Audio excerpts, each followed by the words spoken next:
Most people spend less time planning their life than their vacation. A success plan is a method of taking abstract goals and dreams and reducing them to a daily schedule of actions and behaviors that guarantee that those goals and dreams are achieved. It's a systematic method of action. A plan without a calendar is a car without an engine. A plan defines what to say yes to and what to say no to, and is the shortest path to success. As strange as it may seem, I need to spend a little time helping you understand why you need to plan. The plan I'm talking about isn't the big plan you presented to the company or the formal territory plan you may have reviewed with management every quarter. I'm talking about your real plan, the one that actually guides your day-to-day activities. I'm talking about a plan that links your daily activities to your business and personal goals in life. A plan that links your purpose and mission in life to your calendar. In every venue of life, the foundation of success is a plan. If you don't believe me, ask an architect or an engineer. That's because everything designed to last requires a plan. If there isn't a design sales approach, then every sale is luck. Given the dynamics of your sales career, you can be easily overwhelmed. A plan is simply a device to give you a systematic method of action. Done correctly, plans are how you put action to your purpose in life and provide a path toward your future. They ensure you control all the things you can control and are taking daily steps in the direction you intend. You plan because you don't want to leave your destiny to the influence of others or your future to chance. A good plan provides compounding effect on your efforts. The better you plan, the easier it is to reach your goals. An important truth about the kind of plan I'm talking about is that it's worthless if it's not worked daily, because it's the only foundation upon which you can invest your time and expect a return on your investment. Salespeople love the feeling of freedom and independence that comes with the job. If it's financial freedom and independence from financial constraints you want, then a good plan is the fastest and most direct path to getting them. Think back to the first chapter in this course. Do you remember the Stephen Covey story about why we put the big rocks in first? Here's the point. The only way that you can be sure that you get all your big personal priorities into your life and make sure that they don't get crowded out is by putting them into your daily planner. The brutal fact about your priorities is if they don't get scheduled, they will not get done. If they get done first, the rest of your day is more productive. Don't want to miss your kids' athletic or special school events? Put them on your calendar. Don't want to miss calling old friends, acquaintances, and former customers for referrals? Put them on your calendar. Don't want to miss your annual physical or dentist appointments? Put them on the calendar. I know a great salesman who has been at the very top echelon of his company's sales performers for years. He told me that a simple tip he learned years ago has been a huge contributor to his continuing sales success. He orders 2 extra blank page packages with each year's order of refills for his personal daily planner. He's trained himself to write everything down before he does it, and he needs multiple pages of planning space for every day. For instance, when he reads that one of his customers just got a promotion, instead of picking up the phone immediately, he simply jots down the action in his planner before he calls. That way, if the customer isn't available, he can just move that call up to another time and know it won't be forgotten or overlooked or pushed aside by tomorrow's activities. He uses this non-selling time to transfer information from his planner into Microsoft Outlook. He assured me that he believes in a written daily planner. He said, "I can't tell you the number of times that while driving I've pulled over to jot a note down to myself that resulted in a huge sale or a breakthrough in a stalled sales cycle." Besides that, he said, "My notes in my daily planner are the very best source I have for spotting patterns in my behavior and in the behavior and reactions of my customers. I've broken my annual goals down into daily targets, and my planner is the best place I have to see how I'm doing." Effective planning in life and in sales is as much about what we say no to as what we say yes to. It's like the mind of a sculptor. He's given a piece of solid rock. He knows that the secret to getting what he wants is what he eliminates. Day by day, he takes off little pieces at a time. He's showing us the art that can come from saying no. He achieves his masterpiece by saying no to everything that is not part of his dream. He's demonstrating the power of saying yes to only those things that deliver that dream and no to everything else. Keep in mind that activity, even planned activity, isn't necessarily progress. The goal of sales planning is efficiency. That means getting more done in less time, often with less stress. It means doing the most important things first. An effective plan optimizes delegation and maximizes the value you get from external sources.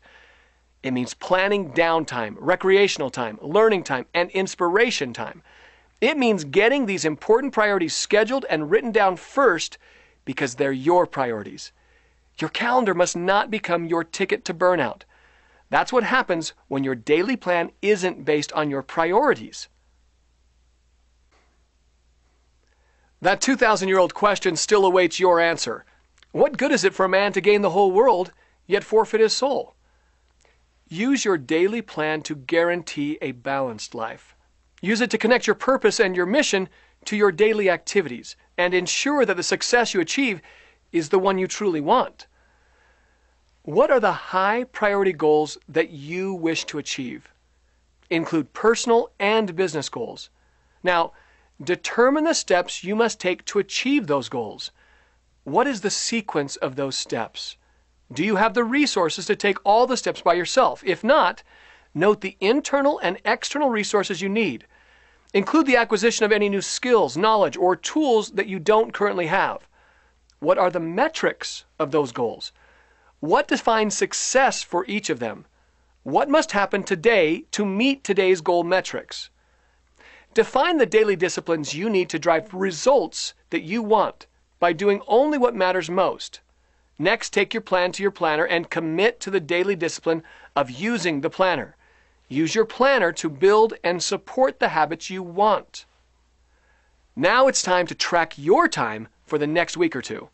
Tracking how you use your time will help you understand where you need to be more efficient. You can learn so much about efficiency by just tracking where you're inefficient. Any of those little conversations going on in your mind about, why am I doing this? Or, this is the 5th time I've done this today. Those are yellow light signals that I want you to reconsider. Next, let's talk about interruption management. We all need an effective daily plan, but if you don't manage your interruptions are going to manage you. Think about this for a second. Before every unexpected knock on the door, there's a moment in time where we still have the choice as to whether that knock will become an interruption. That moment occurs between the time we hear the knock and the moment we open the door. Hey, it's a simple decision. You've got to manage the insanity of interruptions by saying no to interruptions. Now, what does that mean? First of all, remember that there are interruptions that make you money, and there are interruptions that don't. I'm a firm believer that most interruptions can be scheduled for a block of time in the day, not to be longer than about an hour from the time the interruption occurs. A friend of mine uses her voicemail to help manage interruptions. Hers says, "Thanks for calling. I'm currently working with a client. I'll be returning phone calls between 9 and 10, 12 and 1, and 4 and 5. Let me know at what time and what number it would be best to reach you, and I'll call you at that time. If you have immediate needs, please press 0 to reach the operator." Okay, by managing her interruptions, she no longer has to play phone tag. She no longer has to try to figure out what number to reach them at because they've told her where to reach them and when to reach them. What she gets is 3 or 4 blocks of time during the day without interruption. There's a big difference between being busy and being productive. Don't let your schedule and your plan fall victim to interruptions.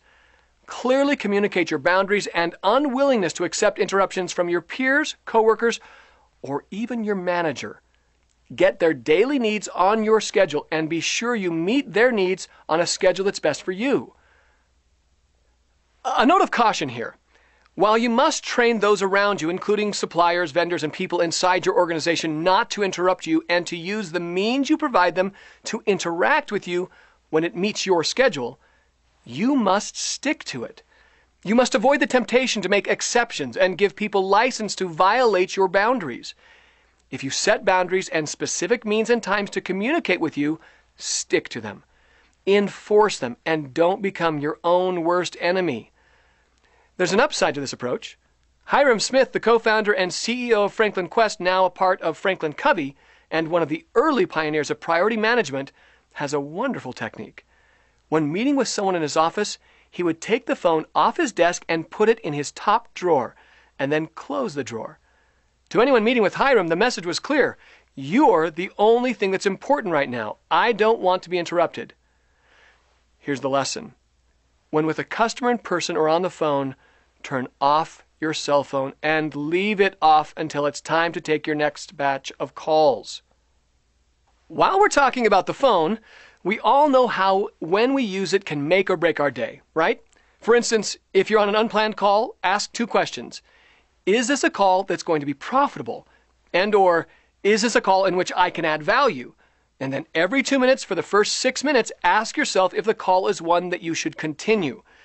If it's not creating value or revenue, or if it's a call that should just be dealt with at a different time or by a person on your team, get off the call. Schedule all calls within a specific block of time so that the remainder of your day is uninterrupted. Get real clear. Here's where I make prospecting calls. Here's where I make client development calls. Here's where I make client retention calls. Here's where I make thank you calls. Here's where I make follow-up calls. And then only take messages and email at specific times. Relay those times on your voicemail or on your email autoresponder. Just think about a life in which you aren't doing email in real time. Imagine what it would be like to just check email at 9, check it at 11, check it at 1, check it at 3, check it at 5. There's no urgency that can't wait an hour, generally speaking. And you're going to be in control. You aren't going to be controlled. On your computer email, turn off your auto preview option. Turn off your audible "you've got mail" ding. Turn off your vibrate on your phone. Turn your phone off until you're ready to make a call. Turn your cell phone off or put it on airplane mode when you are not taking calls. Take control of your day, and you'll control your destiny.